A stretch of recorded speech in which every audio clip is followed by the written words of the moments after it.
또 한 번의 좀 모멘텀이라든지 아니면 현대기아차의 뭐 매출이나 이익을 더 이제 덧붙여줄 수 있는 뭐 신차라든지 네. 약간 신차 모멘텀 이런 것도 좀 있지 않습니까? 신차 모멘텀 있죠. 예. 일단 현대차 같은 경우에는 네. 아이오닉 6 이게 언제 나오죠? 7월 달에 공개를 했고 예. 이제는 국내에 서서히 이제는 인도가 되기 시작을 합니다. 이제 그래요? 네, 아이오닉 6 이제는 국내에는 이젠 출시가 이제 인도가 될 거고요. 내년도부터 본격적으로 글로벌 시장에 출시가 됩니다. 내년부터. 그래서 네, 아이오닉 6가 있고요. 그리고 11월 달부터 이제 그랜저 신형 풀모델 체인지 모델이 또 나오고요. 네, 그리고 그랜저 신형이 11월에 네. 판매 시작이요? 뭐 사전 예약 시작? 뭐 이렇게 사전 예약 시작이라고 봐야 될 것 같아요. 이게 뭐 근데 딜리버리 타임이 뭐 리드 타임이 길진 않을 것 같거든요. 네. 11월 달에 공개를 하면은 뭐 연말부터는 이제는 뭐 딜리버리가 이어지지 않을까? 근데 요즘은 워낙 이게 생산이 계획대로 잘 안 돼가지고 예, 생산 차원에서 계속 좀 딜레이가 좀 많이 되기는 해요. 근데 통상적으로는 이제 11월 초에 이제 공개해서 사전 예약하면은 뭐 올해 연말 내지는 내년 연초 이 정도에 인도가 됩니다. 그랜저는 워낙 또 이제 상징성 있는 차량이어가지고 많은 네. 분들이 이제 기대를 많이 하시더라고요. 그렇죠. 그리고 뭐 산타페도 이제 풀모델 체인지가 내년도에 이제 또 되기 때문에 상당히 좀 중요한 모델들이 많이 풀모델 체인지가 있고요. 가장 있고. 그 대표하는 모델들 산타페랑 그렇죠. 그랜저 이게 이제 네. 동시에 거의 비슷한 타이밍에 완전 나오고, 풀 체인지로 나오는. 그리고 또 아이오닉 6도 이제 또 중요한 모델이긴 하죠. 아이오닉 6 이렇게 되고 기아 같은 경우에는 EV9이 내년 상반기에 나옵니다. EV9이 그건가요? 그 SUV 같은 거? 네, 대형 SUV죠. 상당히 그게 큰 전기차인 대형 SUV. 대형 SUV이고요. SUV 중에서 대형 SUV 세그먼트의 전기차가 사실은 거의 없어요. 이게 없었죠, 3열까지 진짜. 있는 예. 3열 시트까지 있는 대형 SUV 전기차인데 이게 지금 시장에서 나와 있는 모델이 없습니다. 그래서 경쟁 모델이 없고 어떻게 보면 좀 굉장히 좀 새로운 세그먼트여가지고 이게 또 대박을 칠 경우에는 또 상당히 큰 임팩트가 있겠죠. 이게 거의 한 모하비 정도 크기가 전기차로 나온다. 그렇죠. 예. 거의 뭐 산타페보다 이제 클 테고, 그렇죠. 요것도 최근에 좀 많이들 관심들 갖는 것 같고. 네, 내년도 아마 중순 정도가 될 것 같은데 중순. 약간 좀 텀이 남아 있기는 하지만 그래도 또 기대를 할 만한 모델입니다. 기아차는 이제 EV9 하나 정도. EV9 있고요. 뭐 다른 뭐 내연기관차 모델들 뭐 예를 들어서 텔루라이드 페이스리프트 모델이 지금 아마 미국에서 이제 또 나왔고요. 그럼 북미 지역에만 파니까. 북미 지역에서만 팔기 때문에 좀 국내에서는 잘 알려지지 않을 수 있지만 그렇죠. 굉장히 기아차의 효자 모델이죠. 왜냐하면 그렇죠, 미국 현지에서. 시장 점유율을 폭발적으로 늘릴 수 있던 계기가 결국에는 텔루라이드이기 때문에 이게 또 페이스리프트 모델 도입을 하면서 증산도 또 했습니다. 뭐 지금은 월 한 8,000대 정도 생산이 되고 있는데 요거를 이제 10,000대 이상 월 10,000대 이상 생산할 수 있도록 또 이제 캐파 증설이 있었기 때문에 이게 또 가장 최상급 모델입니다. 기아가 미국에서 판매하는 최상급 모델이기 때문에 텔루라이드가. 네, 수익성도 또 굉장히 높죠. 우리로 따지면은 저기 펠리쉐이드랑 비슷한 거예요? 아니면은 팰리세이드랑 비슷한 차급입니다. 그러니까 요거 다 국내에 좀 판매하라고 이제 소비자들이 많이들 요청은 하는데 이게 미국 생산 모델이기 때문에 예. 역수입 역수입하기가 좀 약간 까다로운 점이 있습니다. 수익성도 조금 안 맞을 수도 있고. 뭐 수익성 이슈도 있을 것 같아요. 지금 같은 경우는 워낙 비싸니까. 근데 뭐 이제 노조와의 뭐 협약 이슈도 좀 있고요.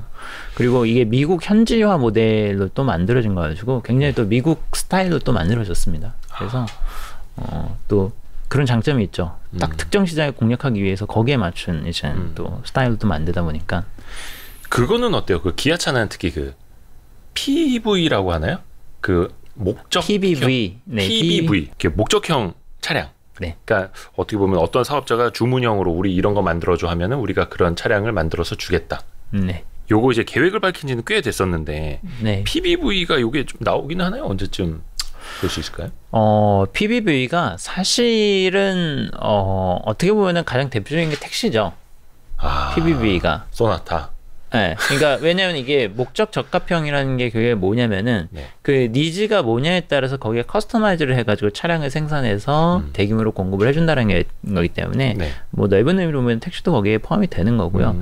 근데 이제 약간 이제 최근에 관심을 끌고 있는 건 뭐냐면은 많은 이제 운송업체들이나 아니면 유통업체들이 이 물류 라인 자체를 탈탄소화를 해야 되기 때문에 친환경 밴, 전기 밴이라든지 전기 물류 운송 시스템 이런 것들을 갖추고 싶어 하기 때문에 대규모로 또 이제 오더를 냅니다. 대표적으로 이제 그 리비안이 네. 아마존으로부터 밴을 이제 대규모로 주문을 받아가지고 공급 계약을 체결했었던 네. 뭐 요게 이제 좀 대표적인 사례가 될 것 같고요. 그리고 GM에서는 이제 브라이트 드랍이라는 걸 하는데 네. 택배 차량이에요, 이것도. 그래서 네. 전기 택배차를 택배사들한테 공급을 하는 뭐 이런 계약들이 있는데 사실은 원래는 이런 그 플릿이라고 할 수 있는 일명 플릿이라고 하는 시장이 아주 이제는 규모가 크지는 않긴 하거든요. 네. 왜냐하면 일반 소비자들이 이렇게 구매를 하는 수천만 대, 글로벌리 수천만 대 판매되는 차량에 비해서는 시장 세그먼트가 크지는 않은데 지금은 사실은 정차 시장에서는 그런 PBV가 물량이 굉장히 큰 거죠. 왜냐하면 10만 대만 해도 사실 현대기아차 뭐 연 700만 대씩 하니까 10만 대 오더 받았다고 해도 그게 얼마나 돼 이러겠지만 전기차를 10만 대 받았다면 또 얘기가 다르거든요. 그래서 이게 또 임팩트가 있습니다. 기아차 같은 경우는 그때 쿠팡이었나요? 어디랑 또 뭐 업무 협약했다 뭐 이런 이야기는 있었는데. 그렇죠. 이제 그런 케이스들이 굉장히 대표적인 케이스고 각국 정부들이 적극적으로 밀고 있는 것 중에 하나입니다. 왜냐하면 이런 상용차들이 또 디젤 엔진을 또 많이 쓰니까 환경적으로도 전기로 다 바꿔라. 근데 이게 수익이 많이 될지는 예를 들어서 현대차는 대표적으로 이제 제네시스 브랜드가 있는데 기아차는 이제 그게 없고 뭐 북미 지역에서 조금 값 좀 나가는 SUV라든지 이런 거 많이 팔릴 때 마진이 더 좋아지는 구조이긴 한데 PBV 같은 걸 만든다고 하면은 과연 이게 회사의 마진에 도움이 될 거냐 안 될 거냐 약간 이런 논란도 좀 있잖아요.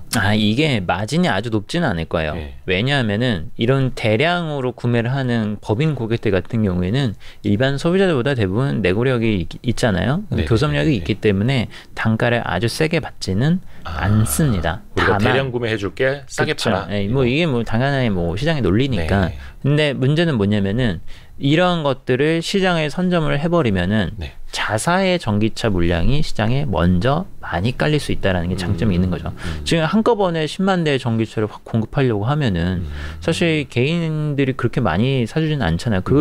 소비 시장을 뚫으려고 하면은 굉장히 힘든데 그거를 고객사 하나 뚫으면은 10만 대 장기 공급 계약 체결해줄게 이렇게 돼버린다는 거죠.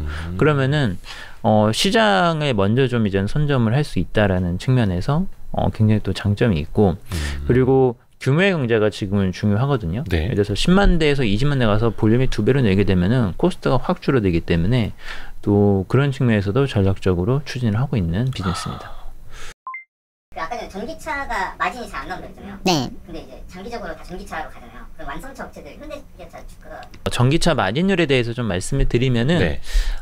사실 전기차 마진율은 지금은 조금 낮아요. 근데 그럴 수밖에 없는 게 결국에는 제조업이라는 것은 규모 경제가 일단 있어야 되고요. 네. 그리고 이런 생산 설비를 생산하는 과정에서의 노하우가 쌓이면서 코스트를 절감할 수 있는 그런 테크닉들이 이제는 점점 더 누적이 되면서 생산 효율성이 높아지는 이런 과정을 좀 거칠 필요가 있습니다. 근데 지금 전기차 같은 경우에는 굉장히 새로운 시도들을 많이 하고 있어요. 그렇죠. 어떤 기술적으로 완성된 제품 하나를 가지고서 이제 계속 대량 생산을 한다라기보다는 계속해서 새로운 시도를 하고 그리고 새로운 설계, 새로운 디자인을 넣고 있기 때문에 코스트가 굉장히 많이 들어가는 단계입니다. 근데 이게 어느 정도 대량 생산 체계로 들어가게 되면은 이런 새로운 시도를 하면서 들어갔었던 코스트 비용도 좀 다운이 될 거고요. 그리고 규모의 경제에 따른 볼륨 효과에 따른 코스트 다운 그리고 생산 경험이 누적되면 누적될수록 거기에서 오는 또 비용 절감 효과 저희가 학습 곡선이라고 하는 네. 거기에 따른 또 코스트 다운 효과가 있어요. 그래서 이런 것들이 누적이 되면서 효율성이 높아지는 거고요. 그래서 과거에는 적자를 봤었습니다. 전기차를 팔면 팔수록 적자였었어요. 초반에. 근데 그런 것들이 지금은 한 BEP에서 한 5% 이하 정도 약간 낮은 수익률 정도로 요 정도까지 지금 올라와 있는 상황이고요. 그래서 지금 완성차들의 목표는 한 2025년도 시점이 되면은 내연기관차랑 거의 동등한 수준까지 마진율이 올라갈 것이고 25년쯤 되면 25년 정도 되면은 그 이유가 되면은 더 높은 마진율을 가져갈 수 있다. 근데 뭐 그런 근거는 과거에 적자 보던 게 지금은 흑자를 이미 보기 시작을 했기 때문에 충분히 가능하다라고 보는 것이죠. 하나 더 떼서 좀 여쭤보자면 많은 분들이 이제 테슬라랑 비교하면서 이야기를 하는 게 테슬라는 굉장히 뭐 공장 자동화라든지 원가 절감이라든지 이런 측면에서 굉장히 먼저 앞서 나가고 있다. 네. 전기차나 배터리를 디자인할 때부터 사람 손을 타지 않는 쪽으로 계속해서 막 개선을 하고 준비하다 보니까 네. 그래서 원가 경쟁력에서 크게 좀 차이가 날 수밖에 없다. 테슬라도 또 막 이익률이 엄청 좋아지고 있잖아요. 근데 그런 측면에서 봤을 때는 어떻습니까? 한국의 좀 완성차 업체들이랑 테슬라랑 좀 비교를 차이가 해보자면. 있죠. 네, 테슬라가 훨씬 잘하고 있는 게 사실이 맞습니다. 네네. 맞는데 저희들이 많이 벤치마킹을 하고 있죠. 다른 이제 후발주자들은 테슬라가 이제 닦아놓은 어떤 그 전기차 산업의 표준이라고 할 수 있는 부분들을 예. 많이 좀 벤치마킹을 하고 있어요. 그래서 전기차의 어떤 설계나 뭐 이런 부분도 전기차 제조 설비 이런 것들도 사실은 다들 처음 하는 거잖아요. 네. 혁신 공정들을 도입을 하려고 하는데 어떤 게 최선이 될 것인가에 대해서는 다들 많이 이제 시행착오를 겪어야 될 거고 앞으로 네. 그리고 굉장히 많이 고민을 하고 있는 부분입니다. 테슬라가 지금 베를린이나 아니면 지금 텍사스, 뭐 이번에 상해에 지은 공장 같은 경우에도 기존의 내연기관 차들보다 훨씬 더 효율성이 높은 이렇게 좀 지어져 있는 부분들인데 앞으로 지어지는 신형 전기차 공장들 같은 경우에는 이런 공정 자동화에도 굉장히 많이 올라갈 거고요. 그리고 이런 공정들도 많이 벤치마킹해서 효율성을 높이는 방향으로 가게 될 것 같습니다. 근데 또 이제 테슬라가 못 갖고 있는 또 강점들을 네. 완성차들이 가지고 있는 게 기존에 오랜 세월 동안 차량을 생산했던 어떤 제조 노하우랑 그리고 밸류체인들하고의 협력 관계 네. 뭐 이런 것들이 또 강점을 가지고 있어서 또 잘 흡수를 하면은 금세 또 따라잡을 수 있는 뭐 이런 상황이 아닌가 생각이 됩니다. 부분사들 전반적인 지금 상황부터 좀 한번 알려주시고 앞부분에는 조금 원재료 부담 때문에 상반기 실적이 좋지 않았던 회사들이 좀 많았던 걸로 이야기 좀 했는데 네. 하반기 들어서는 네. 좀 어떻습니까? 원재료랑 운송비 예. 얘가 이제 상반기 때 실적 악화의 가장 큰 원인이었고요. 네. 뭐 이게 원재료 같은 경우에는 앞서 말씀하신 뭐 강판이라든지 이런 메탈 가격 같은 경우에는 판가에 잘 전가가 되는 경우가 많은데 네. 좀 잘 전가가 안 되는 일부 좀 계약건을 가지고 있는 업체도 있고 네. 뭐 예를 들어서 현대기아차는 또 공급을 안 받는다든지 네. 자체적으로 그거를 이제 뭐 올라가면은 뭐 손해 보고 네. 내려가면 이득 보고 네. 뭐 이런 식으로 구조를 가지고 있는 경우도 있고요. 그리고 반도체 같은 경우에도 작년부터 이제 좀 병목 현상을 겪었는데 네. 실제로 가격도 좀 많이 올랐습니다. 근데 원래는 반도체가 사실은 그렇게 크리티컬한 아이템이 아니다 보니까 요거는 이제는 자동적으로 이제 단가가 조절돼 있게 계약이 맺어지지 않거든요. 그래서 개별 협상을 또 해야 되는 품목들이 있습니다. 이렇게 네. 좀 기존하고 좀 예상치 못했었던 인상분은 또 부분사들도 떠안고 그리고 운송비도 마찬가지죠. 운송비도 이젠 컨테이너선을 연초에 장기 계약을 맺어가지고 네. 보내는 경우도 있는데 네. 예상치 못하게 또 스팟으로 항공으로 보낸다라든지 아니면 좀 더 빠른 좀 프리미엄 선박을 이용을 해야 된다라든지 네. 뭐 이런 사태들이 또 올해 좀 있었죠. 네. 아무래도 좀 항구에서 병목 현상에 걸리다 보니까 계속 기다릴 수는 없잖아요. 야, 급하게 그렇죠. 보내줘 이러면 어쩔 수 없이 항공으로 보낼게 하고 보냅니다. 그러면 이제 비용이 왕창 깨지는 거죠. 뭐 이런 게 있었는데 지금 많이 해소가 됐습니다. 운임 많이 내려왔고 운임 많이 떨어졌죠. 네, 원자재 코스트 많이 떨어졌고 예. 그래서 이게 뭐 장기 계약분들이 있기 때문에 막 이렇게 드라마틱하게 막 떨어지는 건 아니지만 계속 우하향하는 추세가 나타나면서 상반기보다는 확실히 좀 많이 좋아질 것 같다라는 분위기가 좀 감지가 되네요. 특히 그 중에서 많이 좀 턴어라운드가 되는 부품사들은 좀 어디가 있습니까? 지금은 사실은 좀 복합적이긴 합니다. 왜냐하면 원달러 환율에 가장 이제 좀 익스포저가 큰 회사들이 예. 3분기까지도 실적이 좋을 것 같기는 해요. 네. 그래서 근데 그거는 일단은 뭐 환율 효과는 조금 제쳐두고 말씀하신 대로 이제 원자재랑 그리고 운임 쪽에 포커스를 맞춘다라고 한다면은 현대모비스, 넥센타이어 뭐 이런 업체들이 상반기 때 굉장히 힘들었었죠. 운임 때문에 타이어 업체들이 근데 이건 공통사항입니다. 타이어 업체들이 작년 연말부터 선분박을 못 구해가지고 뭐 매출 손실도 발생하고 비용도 많이 늘어나고 여기서 좀 많이 고통을 겪었던 게 타이어 업계들. 그러니까 최근에 뭐 넥센타이어도 그렇고 한국타이어앤테크놀로지도 그렇고 눌려있던 주가가 팍 튀어버리는 좀 모습이 나타나더라고요. 그렇죠. 그게 이제 좀 그 기대감이 반영되고 있다고 보면 그렇죠. 되는 유가 건가요? 빠지면서 이제 고무가 원가도 빠질 거고 네. 그리고 이제는 말씀하신 운임도 네. 빠질 거고 하다 보면은 이제는 코스트는 내려가겠구나 라는 기대감이 반영이 되기 시작을 하는 거죠. 타이어 가격들도 좀 많이 올렸었잖아요. 굉장히 많이 올렸죠. 예. 네. 얘네도 다시 떨어뜨리진 않나요? 뭐 예를 들어 현대기아차에서 야 너네 올렸던 타이어 가격 좀 내려 하면은 내리나요? 잘 안 내리겠죠. 네. 서로 안 내리는구나. 잘 안 내립니다. 공산품이 이제는 한번 오르면 잘 안 내리고요. 근데 타이어는 조금 특이하긴 해요. 왜냐하면 타이어는 원재료 가격에 연동을 해가지고 거래를 하는 게 고무 가격에 연동해서 거래를 하는 관행이 조금 있기 때문에 조금 소비자랑은 다릅니다. 네, 약간 완성차 업체랑 협상을 할 때.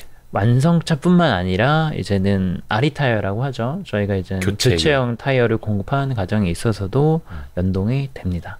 그래서 타이어는 가격이 내려갈 수도 있습니다. 특히 교체용에 있어서는. 네. 타이어도 엄청 비싸가지고. 그러니까 OE용이 새 차 살 때 끼워져 나오는 거. RE가 이제 교체용. 교체용. 혹시 부품사 중에서는 토픽이 뭐예요? 타픽. 예. 지금은 일단은 현대차 그룹주, 현대모비스, 현대위아. 위아? 네, 현대위아. 현대위아는 어떤 측면에서? 현대위아는 네. 사실은 현대위아가 올해 상반기 때 좋아진 여러 가지 원인들이 있었지만 예. 기계 부분의 턴어라운드 효과가 굉장히 좀 컸죠. 기계 쪽이라고 한다면 이제 공작기계, 산업기계, 뭐 방산 쪽도 일부 하고 있고요. 네. 뭐 이런 산업들을 하고 있는데 만년 적자 사업이었습니다. 만년 적자 사업이었는데 이게 모든 것들이 다 쇼티지잖아요. 네. 그래서 현대위아가 영업이 안 될 때 약간 저가 수주를 좀 많이 했어요. 네. 저가 수주를 많이 해가지고 계속 손해보면서 이제 뭐 고정비 커버를 해야 되니까 판매를 하다가 작년 중순 이후부터는 굉장히 판가가 좋은 수주들이 이제 들어오기 시작을 한 거죠. 그러면서 수주 잔고가 이렇게 쭉 늘어납니다. 어떤 이유에서 그때부터는 판가가 좋아졌던 거예요? 모든 게 다 올랐으니까. 모든 게 다 부족해지다 보니까 가격이 다 오릅니다. 그래서 이젠 기계 부품류도 갑자기 로봇 기계도 수요가 확 늘었잖아요. 네. 산업 로봇 같은 것도 이제는 다 수요가 늘어나다 보니까 판가가 좋은 것들이 이제 수주를 받기 시작을 한 거예요. 그래서 작년 하반기부터 수주 잔고가 늘어나기 시작을 했는데 근데 현대위아도 마찬가지로 똑같이 생산을 못했습니다. 부품 공급이 원활하지 않기 때문에. 네. 그러다가 올해 들어와서 이제 생산하기 시작을 했는데 과거에 누적됐었던 이런 소위 말하는 이제 안 좋은 계약들 이제 소진이 되고 신규로 맺었었던 좋은 계약들이 이제 들어오기 시작을 했고요. 거기다가 방산 쪽도 이제 올해 들어와서 물량이 좀 호조세를 좀 나타냈고요.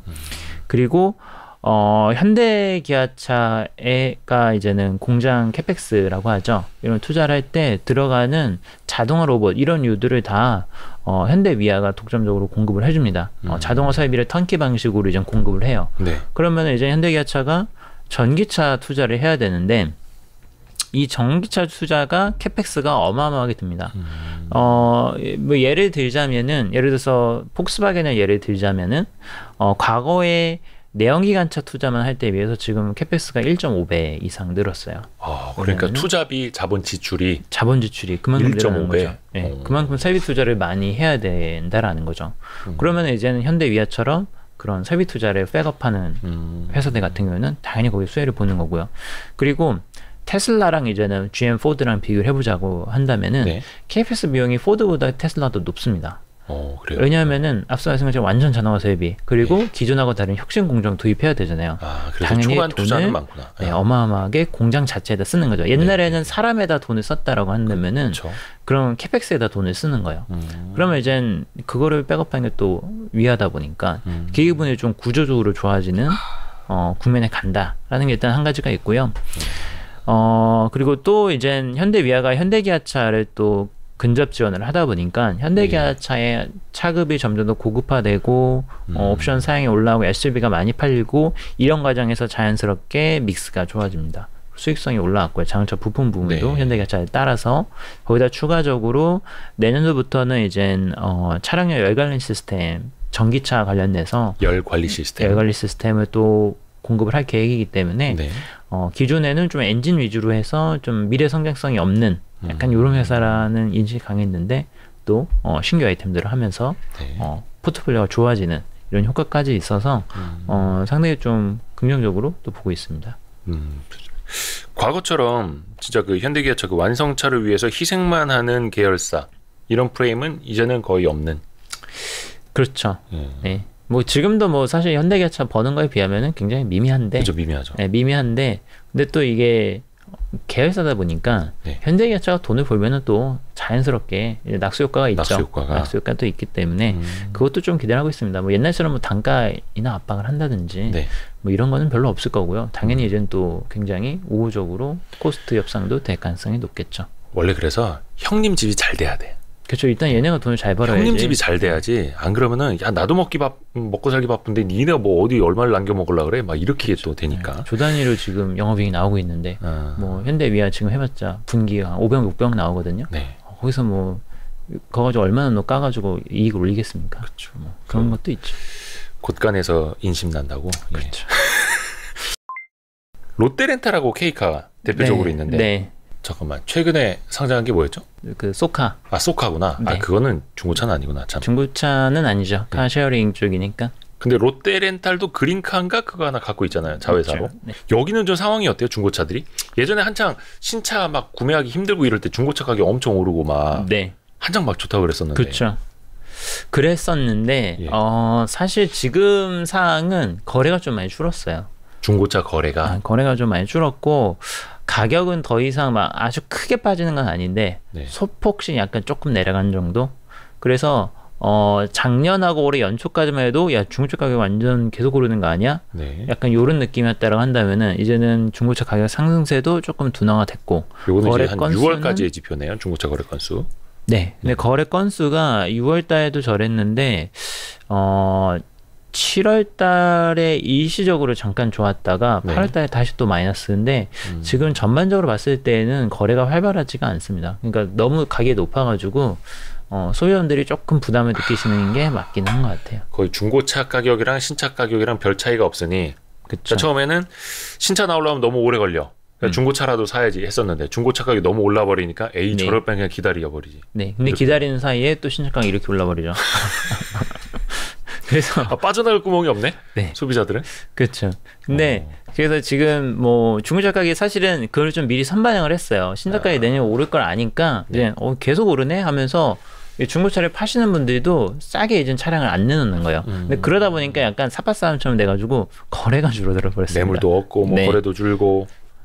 그래서 거래가 줄어서 약간 좀 이제는 시장이 이제 앞으로 좀 슬로우해지지 않겠나라는 우려들이 조금씩 제기가 되는 것 같고요. 또 미국 쪽 지표를 보더라도 중고차 가격이 올해 들어와서는 소폭이나마 조금씩 빠지고 있습니다. 좀 빠지고 있는 상황이라서 이제는 중고차 시세에 대한 좀 의구심들이 좀 있는 상황이고요.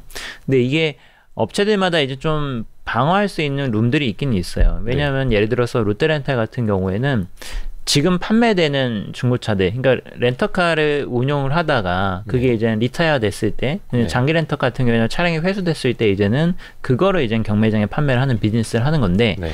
이 장기 렌터카가 언제 판매된 거냐면은 4년 전, 5년 전에 판매가 된 겁니다. 그래서 4년 전, 5년 전에 판매된 그 가격하고 지금 하게 갭은 어마어마하거든요. 그렇죠. 그래서 이거가 좁혀지려고 하면은 뭐 앞으로 한참 남았죠. 앞으로 4년, 5년 동안은 그 차이만큼은 갭을 먹는 거예요. 그리고 말씀드린 것처럼 가격이 쉽게 안 빠집니다. 이게 또 한번 올라버리면은. 그래서 그렇게 보면은 약간 롯데렌탈 같이 장기 렌터카 물량을 이미 보유한 상황에서 시장의 물량을 파는 회사들 같은 경우에는 뭐 수익성이 여기서 더 막 크게 강화는 안 된다 하더라도 상당 기간 동안 그 고수익성 유지할 가능성이 높다라고 좀 볼 수 있어가지고 좀 너무 이제는 단기적인 중고차 가격에 연계되는 회사가 아닌데 수익 연계되는 회사가 아닌데 이제 센티미터가 거기에 조금 많이 좌우되는 건 조금 안타까운 부분인 것 같고요. K카 같은 경우에는 중고차를 매입해서 그거를 상품화해서 판매를 하는 비즈니스를 하는 회사이기 때문에 거래 건수가 많을수록 좋습니다. 거래 볼륨이 또 중요한 회사다 보니까 중고차 가격이 내려가면 오히려 좋을 수 있어요. 왜냐하면 거래가 활발해져야 되는데 너무 높은 상황에서 거래가 줄어들어 버리다 보니까 오히려 좀 힘든 이런 상황입니다. 약간 집값이랑 비슷하구나. 집값이 너무 올라 버리니까 아예 안 사 이러면서 거래는 매말을 나 있고. 그렇죠. 거래가 일어나지 않은 수주를 봤는데 요런 좀 딜레마가 있고요. 근데 그런 게 좀 하나가 있고 지금 상황은 거래가가 오히려 내려가게 되면은 거래가 좀 살아나면서 좀 좋아질 수 있는 룸이 있을 것 같습니다. 케이카는 그래서 이제 중고차 거래에 절대적인 영향을 받고 롯데렌탈은 어차피 이제 렌터카 비중이 훨씬 더 크니까 네. 네네 그쪽도 같이 봐야 되고 완성차 중에서는 참 탑픽을 안 여쭤봤는데 이게 현대기아차밖에 없어가지고 그렇죠. 완성차는 네. 아 테슬라도 종종 쓰시더라고요 리포트. 아 근데 뭐 제가 뭐 테슬라를 이렇게 추천드리거나 하는 건 네. 아니기 때문에. 아 그래요? 네. 토픽은 뭡니까 그러면? 탑픽. 네. 탑픽 지금은 현대차. 현대차가 더 나아요? 그 아까 말씀드린 신차 모멘텀이 아이오닉6, 그랜저 그리고 산타페 뭐 내일 또 나오고 사실 현대차가 기아한테 많이 밀렸죠. 최근에 많이 치였습니다.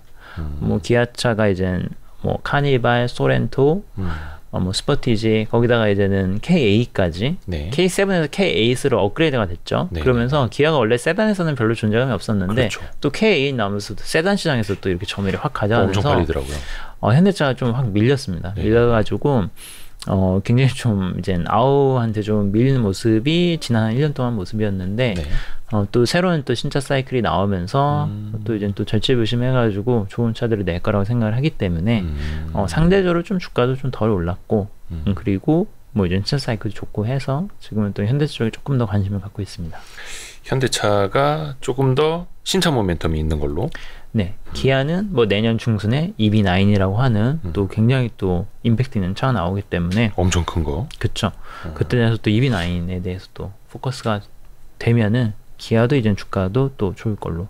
근데 양사 모두 실적이 너무 좋아가지고 예. 실적 모멘텀 때문에라도 계속 좋을 것 같습니다. 원래 근데 자동차 회사들이 완성차들 밸류에이션이 그렇게 높은 편이 아니잖아요. 아 그렇죠. 이거 뭐 목표 주가 잡으실 때 막 밸류에이션 이런 거 뭐 어떤 거 보세요? 얼마를 보세요 또? 사실은 과거 히스토리컬한 밸류에이션을 얼마 받았느냐 요거랑 지금 글로벌 피어 대비해서 얼마를 받고 있느냐. 그리고 또 한편으로는 이제 코스피 지수가 막 작년처럼 뭐 3,000 이렇게 갈 때는 네. 뭐 코스피 지수랑도 좀 비교를 해야 되겠죠. 지금 시장 평균 P 대비해서 어느 정도 위치에 있는가 이 세 가지를 고려를 해가지고 저희가 판단을 하고요. 네. 통상적으로 이제는 낮게는 5배, 높게는 10배 초반대까지 이제 PER이 형성이 됩니다. 저희가 목표가를 설정할 때 참고로 하는 PER이 네네네. 과거 히스토리컬 밴드 내지는 역사적 글로벌 PE. PER. 예, 근데 역사적 네네. PER로 보면은 5배에서 10배 초반 정도까지 이제 가요. 그래서 작년 상반기 주가 이렇게 쫙 뿜었을 때 그때가 이제 10배 초반 정도까지 12배, 13배 이 정도까지 올랐던 거고요. 이제 과거에 뭐 한 뭐 2013년도, 2014년도 이럴 때는 5배, 6배. 지금도 5배, 6배. 그러니까 네. 거의 은행이랑 비슷해요. PER이 네. 은행 건설주랑 별 차이가 없어요. 요건 이제 현대차 네. PER인데 23년 네. 대비로도 그렇죠. 뭐 한 4배 네 초반. 배. 네, 이렇게 되죠. 이거 은행 아니죠? 예, 이거 현대차입니다. 네, 현대차죠. 근데 올해 현대차가 2분기 때 네. 영업이익이 거의 2.98조니까 3조를 했고 네. 뭐 이젠 그 순이익도 2조 원에 넘어갔거든요. 네. 그렇게 따지면은 사실은 뭐 1, 2, 3, 4분기 그거를 저희가 이제 안분해서 생각을 한다고 하면은 올해 연간 영업이익은 이제 10조는 네. 넘어갈 걸로 예상이 되고 그리고 이제 순이익 단으로 내려가도 뭐 한 7, 8조 이렇게 네. 되겠죠. 그럼 지금 이젠 40조니까 네. 8조 하면은 5배 네. 이렇게 지금 되고 있는 상황입니다. 근데 이젠 그러니까 영업이익 대비 시가총액. 아니죠. 그러니까 영업이익은 10조 이상, 네. 순이익 기준으로 지배 순이익 기준으로 기준으로. 8조 원 이상이기 때문에 그럼 PER이 그럼 PER이 지금 40조 조금 넘으니까 5배 내지 4배 언더 이렇게 지금 되는 거라서 지금 굉장히 싼데 앞서 말씀드린 그런 피크아웃에 대한 우려가 있는 거죠. 왜냐면 지금 실적 좋은 회사 꼽자고 하면은 굉장히 많거든요. 사실 그렇기 때문에 삼성전자도 굉장히 PER이 이제 뭐 작년 뭐 네. 지금 올해 지금까지도 이제 실적이 굉장히 좋고 뭐 그리고 뭐 글로벌리 봤었을 때 뭐 올해 PER로 봤을 때 싸다라고 말할 수 있는데 굉장히 많지만 그럼에도 불구하고 금리 인상기에 접어들면서 네. 주가들이 다 조정을 받고 있잖아요. 네. 그래서 뭐 그런 영향이 조금은 있기는 하겠지만서도 네. 지금 보는 거는 현대기아차가 글로벌 시장에서의 성과가 코로나로 인한 일시적인 거다라고 하는 약간 그런 시각들이 너무 좀 강했던 것 같아요. 너무 강했던 것 같은데 이것도 곧 피크아웃 온다 막 이런 뭐 그런 논리로. 거죠. 피크아웃 온다 이런 건데 예. 실제로 현대기아차의 상품 경쟁력이 확실히 올라왔다. 아이오닉 5, EV6 글로벌 시장 평가를 그건 우리가 받아놓고. 체감할 수 있으니까. 그렇죠. 예. 그리고 상품 구성을 봐도 예. 제네시스 GB 시리즈, GB70, GB80 이런 SUV들 그리고 아니, 무슨 제네시스가 그랜저 소나타보다 더 많이 보여요. 네. 그리고 뭐 텔루라이드 같은 거 네. 미국 시장에서 선풍적 인기 끌고 있고 내년 또 EV9도 나오고 네. 그러니까 어떻게 보면은 구조적으로 점유율이 올라온 분들이 분명히 있는데 있는데 지금 너무 좀 디스카운트 받고 있는 게 아닌가라고 생각을 하고 있어서 언제든지 이런 경우에는 또 주가가 올라갈 수 있는 준비는 돼 있다. 그리고 요즘 들어서 또 이런 밸류 타입의 주식들이 막상 지금 당장 돈도 벌고 미래도 탄탄한 회사에 대한 관심도들이 높아지다 보니까 업사이드가 오히려 지금이 더 각광을 받을 수 있는 상황이 아닌가 생각이 됩니다. 그러니까 올해 자동차주 좀 많이 투자하셨던 분들은 그래도 시장 대비로 이제 선방도 하고 계시고 밸류에이션도 싸고 네. 회사도 좋아지고 있고 신차들도 좋은 것들이 많이 나오고 있고 글로벌 입지도 좋아지고 있고. 그렇죠. 그래서 이제 그리고 또 환율에 대해서 또 말씀드리면 환율 효과도 있고. 환율 효과가 있는데 환율이 사실은 1,400원의 턱 밑까지 왔잖아요. 네. 근데 이게 환율이 어떻게 보면은 이렇게 갑작스럽게 막 팍 튄 게 아니죠.